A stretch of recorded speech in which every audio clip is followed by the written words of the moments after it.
Hello guys, I am Shubhangi और आप देख रहे हैं शुभज्योति लाइफस्टाइल चैनल, जहां हम बात करते हैं फैशन, ब्यूटी और लाइफस्टाइल के बारे में। तो आज है जागतिक महिला दिवस, जिसे हम इंग्लिश में बोलते हैं वुमेन्स डे। तो आज उसी के बारे में हम बात करने वाले हैं। तो सबसे पहले मैं सबको शुभकामनाएं दूंगी। Happy women's day guys. आपको जागतिक महिला दिन की बहुत बहुत शुभकामनाएं। आज हम इसके बारे में बात करने वाले हैं। तो चलो वीडियो को स्टार्ट करते हैं। अगर वीडियो अच्छा लगा आपको तो प्लीज़ अपने दोस्तों को शेयर करिए। अगर आपको हेल्पफुल रहा या कुछ नॉलेज इससे मिलता है तो प्लीज़ आप मेरे चैनल को एक लाइक कर दीजिए और मेरे चैनल को सब्सक्राइब कर दीजिए, ताकि ऐसे हेल्पफुल वीडियो इस चैनल पे मिलते रहे। तो चलिए वीडियो को स्टार्ट करते हैं। हाँ, क्या क्या घटनाएं होती जा रही है महिलाओं के लिए। पहले भी होती थी, लेकिन पहले तो हमारा देश स्वतंत्र ही नहीं था, इंडिपेंडेंट नहीं था, तो उस वजह से हम सोच सकते थे। लेकिन अभी तो इंडिपेंडेंट है, फिर भी महिलाओं की दशा कुछ वैसी नहीं है जैसे होनी चाहिए थी। जैसे अदर फॉरेन वगैरह में जैसे रहते हैं, अमेरिका वगैरह में, तो उस टाइप का हमारा देश, मतलब हमारे देश में महिलाएं उतनी सुरक्षित तो नहीं है जितनी होनी चाहिए। हम आए दिन हम टीवी में, न्यूज़ में देखते रहते हैं कि क्या दशा हो रही है महिलाओं की। तो मुझे लगता है कि सबसे पहले तो ये देखा जाना चाहिए कि महिला क्या सच में सुरक्षित है या नहीं है। उसके बाद में वो आत्मनिर्भर है या नहीं है, क्या उन्हें उनके अधिकार प्राप्त हो रहे हैं या नहीं है। मुझे लगता है कि जब महिलाएं खुद से आत्मनिर्भर होंगी, स्वतंत्र होंगी, तो शायद उनका और आत्मविश्वास जागेगा। और ये भी महत्वपूर्ण है इसमें कि महिला दिन सिर्फ और सिर्फ रस्म जैसे नहीं रहे, और ना ही चूल्हे चौके को छोड़कर भी महिलाएं और कुछ काम कर सकती है जिन्हें उन्हें करना चाहिए। और उन्हें महिलाओं को भी ये समझना चाहिए कि सिर्फ वही काम उनके लिए बहुत ज़रूरी नहीं है, प्रायोरिटीज उनकी कुछ और भी है। उन्होंने खुद को भी टाइम देना चाहिए और समझना चाहिए कि उनकी खुद की और एक दुनिया है जिन्हें वो जीना भूल गई है। तो मुझे नहीं लगता है कि सिर्फ फैमिली या बच्चों या फिर चूल्हा चौका, बस इन चीज़ों में महिलाओं ने बस काम करना चाहिए, और प्रायोरिटीज भी उन्हीं को ही देनी चाहिए। वो जब खुद खुश रहेंगी ना, आप जब खुद खुश रहोगे ना, तो तभी आप दूसरों को खुश रख पाओगे। तो मुझे लगता है कि आपने कुछ ना कुछ तो भी काम या कुछ ना कुछ तो भी ऐसी चीज़ें करते रहनी चाहिए, एक्टिव रहना चाहिए, जिनसे आपको खुशी मिले और आप दूसरों को भी खुशी दे पाए। तो जैसे जैसे आप इन सब बारे में और एक्टिव होती रहेंगी ना, तब तब आप और क्रिएटिव होती रहेंगी। कितनी मतलब आगे बढ़ चुकी है, क्या क्या कर रही है, आप सब जानते हैं। व्यवसाय हो या फिर कोई साहित्य जगत हो, या प्रशासकीय सेवा हो, विदेश सेवा हो, पुलिस विभाग हो, या कोई हवाई सेवा हो, या फिर खेल का मैदान हो, महिलाओं ने सफलता का झंडा हर तरफ लहराया है। तो मुझे लगता है कि महिलाओं ने ये सब भी ध्यान में रखना चाहिए, ना कि सिर्फ घर का चूल्हा चौका ही संभालना चाहिए। शिक्षित महिलाओं को ये करना चाहिए कि जितनी भी अशिक्षित महिलाएं हैं या फिर जितनी भी अशिक्षित पिछड़ी महिलाएं हैं, उनके लिए क्या कर सकते हैं हम ये भी सोचना चाहिए। किसी किसी को ना ये सब करने से खुशी भी मिलती है, तो मुझे लगता है ये सब भी काम कर सकते हैं। लोगों के बारे में ना सोचें, क्योंकि लोग तो बोलते ही रहेंगे। क्योंकि हमने देखा है सावित्रीबाई फुले, जिजाऊ सावित्रीबाई फुले, रमाबाई आम्बेडकर, इन्होंने कभी दुनिया के बारे में नहीं सोचा। अगर सावित्रीबाई फुले ने अगर सोचा होता कि मुझे क्या कहेंगे लोग, मुझे क्या कहेंगे, मुझ पर हंसेंगे, क्या करें, उन पे तो कितने कष्ट, मतलब उन्होंने तो कितने कष्ट उठाए हैं इस चीज़ के लिए कि महिलाएं पढ़े, वो शिक्षित ना रहे। इसलिए सॉरी गाइस, लाइट चली गई है, लेकिन हम बोल ही रहे हैं, तो मुझे ओके। तो मैं चाहती हूँ कि ये सब में भी आप आगे बढ़े। अगर सावित्रीबाई फुले ने अगर हमारे बारे में नहीं सोचा होता कि हम पढ़े लिखे, तो आज मुझे नहीं लगता कि हमारे दिन ऐसे। सबसे पहले तो मैं उनका भी शुक्रिया करूंगी कि सावित्रीबाई फुले ने इतने कष्ट उठाए हमारे लिए, हमको पढ़ाने के लिए। तो उन्हीं की वजह से आज हम, उन्हीं की बदौलत हम यहाँ पे हैं। और सब उसके बाद तो हम रमाबाई आम्बेडकर का भी शुक्रिया करेंगे, क्योंकि उन्होंने जो किया ना, वो शायद कोई भी नहीं कर सकता। उन्होंने जितना त्याग किया है ना हम सबके लिए, उन्होंने बाबा साहब आम्बेडकर के लिए इतने कष्ट उठाए कि वो पढ़े लिखे।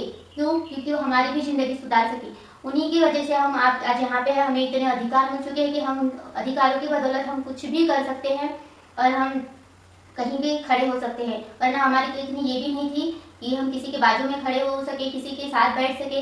इतनी भी हमारी हैसियत मतलब कि क्या बोलूँ, अब इस वर्ड को क्या बोलूँ, कि इतनी भी औकात नहीं थी हमारी कि हम कहीं बैठ सके। उन्होंने इतना मतलब स्त्रियों को ना, कोई भी मतलब कितने भी बड़े घर के हो या कितने भी हो, वो चाहे उनकी पत्नी हो, बेटी हो या कोई भी हो, वो तो लड़कियों के स्त्री को मतलब स्त्री जात को तो वो इतना नीचे समझते थे कि चाहे कोई भी मतलब उसके ऊपर नहीं हो, बहुत ही नीचे समझते थे स्त्रियों को।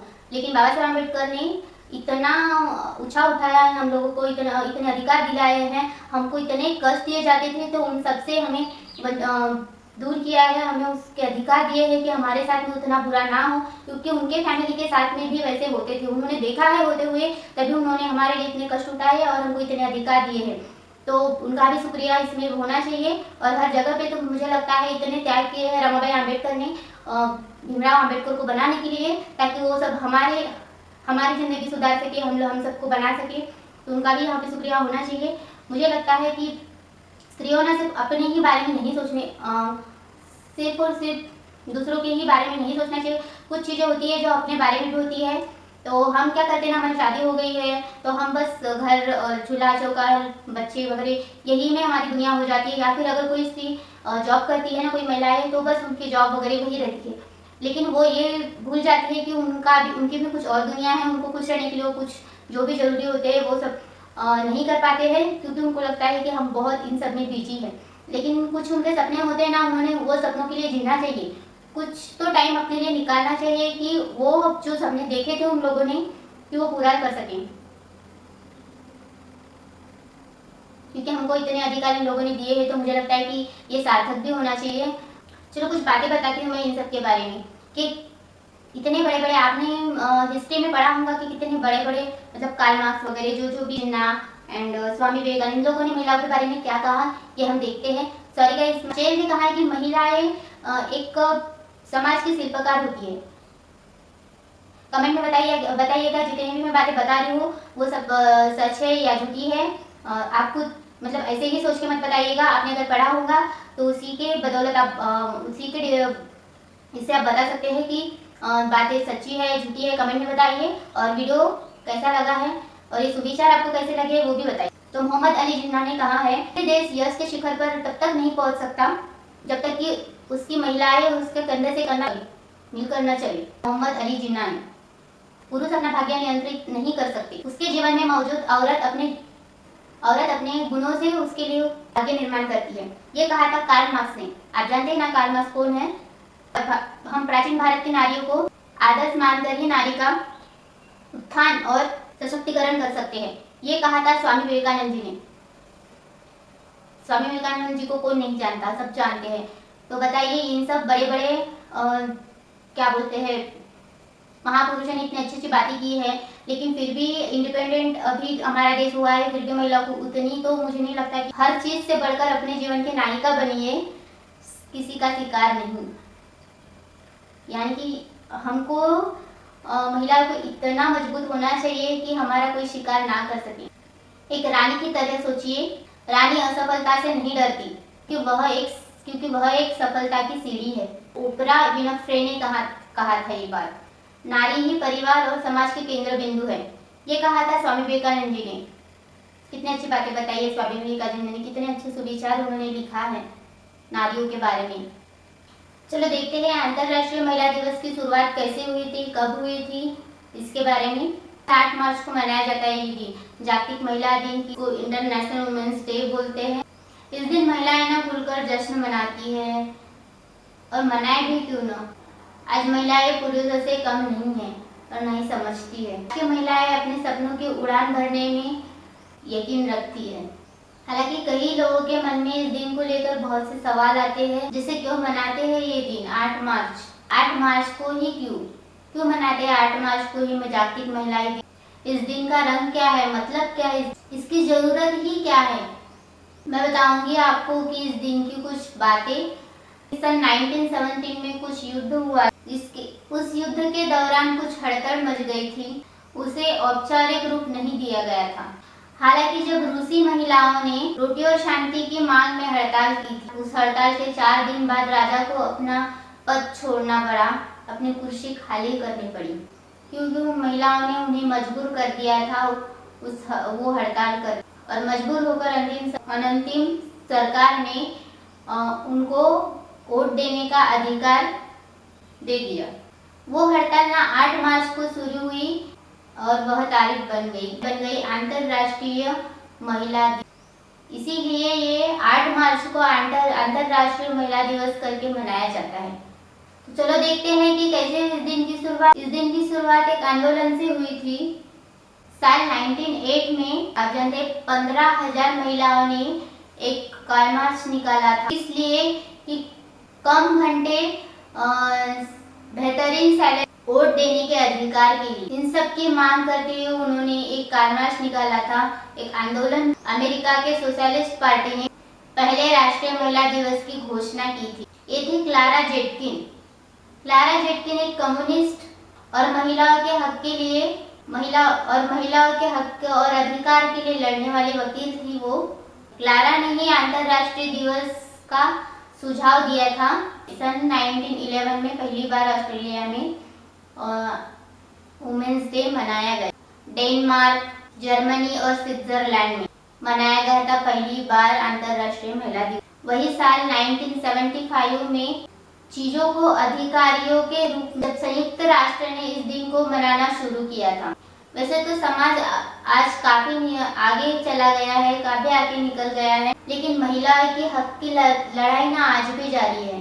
हालांकि कई महिलाएं ऐसी है आज अपने हक के लिए लड़ रही है। अभी आज भी कई जगहों पे महिलाओं को वो सम्मान, वो अधिकार नहीं मिल रहा। ऐसे में ये दिन महिलाओं के अधिकारों के लिए और सम्मान दिलाने के लिए, सब समाज को जागरूक करने के इस दिवस को मनाया जाता है। इस दिन को मनाने की ना हर साल एक नई थीम होती है। आपने ये तो सुना ही होगा, हजारों फूल चाहिए एक माला बनाने के लिए, हजारों दीपक चाहिए एक आरती सजाने के लिए, हजारों बूंद चाहिए समुंदर को समुंदर बनाने के लिए, पर एक स्त्री ही अकेली काफी होती है घर को घर बनाने के लिए, जिसने बस त्याग जो बस दूसरों के लिए जिए। फिर क्यों उसको धिक्कार दो, उसे जीने का अधिकार दो। आया समय, उठो तुम नारी, युग निर्माण तुम्हें करना है। आजादी की खुदी न्यू हो तुम्हें प्रगति पत्थर भरना है। हर दुख दर्द सहकर वो मुस्कुराती है, पत्थर की दीवारों को औरत ही घर बनाती है। सभ्यता का युग तब आएगा जब औरत के मर्जी के बिना कोई औरत को हाथ नहीं लगाएगा। हर दुख दर्द सहकर वो मुस्कुराती है, पत्थर की दीवारों को औरत ही घर बनाती है। किसी भी समाज की उन्नति उस समाज की औरतों की उन्नति मापी जा सकती है। घर से लेकर देश की उन्नति तक महिलाओं ने हर तरह अपना योगदान दिया है। साल के 365 दिन उन्होंने त्याग और परिश्रम के लिए न्यौछावर कर दिया है, मगर इस एक दिन समाज महिलाओं द्वारा की गई हर तपस्या का सम्मान करता है। शायद ही ऐसा कोई क्षेत्र होगा जहां महिलाओं ने अपने हाथ न आजमाए। चलो देखते हैं अंतर्राष्ट्रीय महिला दिवस की शुरुआत कैसे हुई थी, कब हुई थी, इसके बारे में। और एक सुविचार जो कि डॉक्टर बाबा साहब अम्बेडकर ने दिया है हम महिलाओं के लिए, वो है किसी भी समाज की उन्नति उस समाज की औरतों की उन्नति से मापी जा सकती है। ये कहा है डॉक्टर भीमराव अंबेडकर ने। मुझे लगता है कुछ बातें आपको हेल्पफुल रही है, तो प्लीज़ मेरे वीडियो को एक लाइक कर दीजिए, मेरे चैनल को सब्सक्राइब कर दीजिए और ऐसे ही आगे वीडियो देखने के लिए मेरे चैनल को सब्सक्राइब करके रखिए। और मेरे वीडियो के साथ आखिरी तक के बने रहने के लिए थैंक यू वेरी मच। और मिलते हैं अभी नेक्स्ट वीडियो में नए टॉपिक के साथ में। ये था वुमेन्स डे स्पेशल, कुछ छोटा सा व्लॉग या बोलो कुछ छोटी सी बातें जो मैंने आपसे शेयर की है, जो मेरे मन में थी। तो इसी के साथ में करते हैं वीडियो को stop. Thank you for watching guys, thank you very much.